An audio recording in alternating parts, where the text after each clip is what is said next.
Hello to the wonderful team at Saxton. It was great to have the opportunity to connect with you all and to reacquaint with some familiar faces and to meet some new faces as well. It was 2 days ago. We just wanted to show you what we do post-event and to take a keynote, whether it's virtual, live or hybrid, from a one-off to an embedded experience. We do the pre-event, similar to what you've done with the Burnout Symptoms Index. With the pre-event, we have a range of assessments, whether it's physical and psychological well-being, burnout, productivity.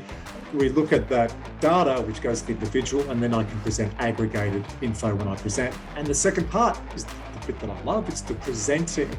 There are 6 keynotes that I am putting forward for 2022, and they fall under the broad categories of physical and psychological well-being, on neuroscience and psychology and mental health, and around productivity, new ways of working and culture. And the third part is post-event, and this is an example for you to show you a highlights package visitors put together of the presentation, and this helps embed the material long after the keynote has finished. So take a look at a highlights package of the presentation from a couple of days ago.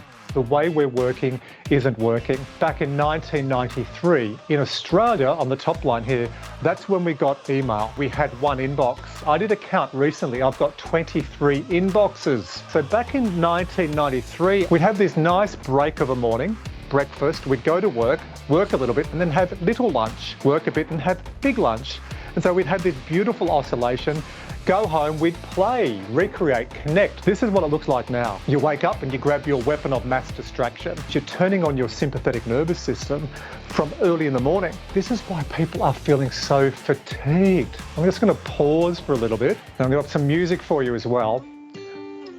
What we haven't got is the recharge, the reconnect, the recalibrate, the revitalize. Burnout are these feelings of physical and emotional depletion. The second thing is it's this increased mental distance from your career. And the third one, psychologists call it professional inefficacy, but what that means in real words is you just don't feel like you're accomplishing. Now, before going any further, I'd love you to do a poll. So Todd, can we bring the poll up? So it looks like we've got 20% of you so far saying yes, they've been completely burnt out. 40%, 38%, have experienced symptoms of burnout but didn't know what to do. That's interesting. So we're in the right place. So here's where your group is.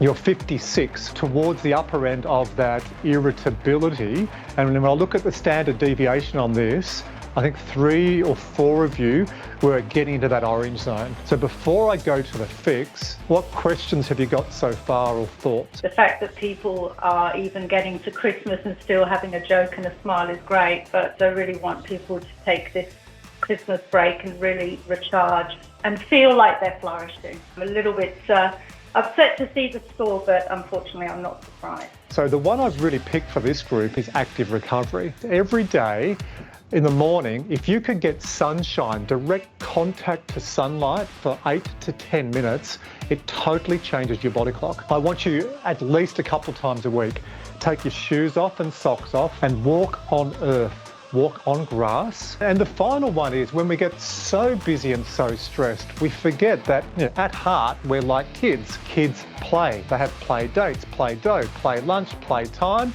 And everything's about play. What have we done in the last 18 months? Teams meetings. That's it. That's where the story finishes. There's been no play, there's been no colour, there's been no fun. This is what active recovery is not.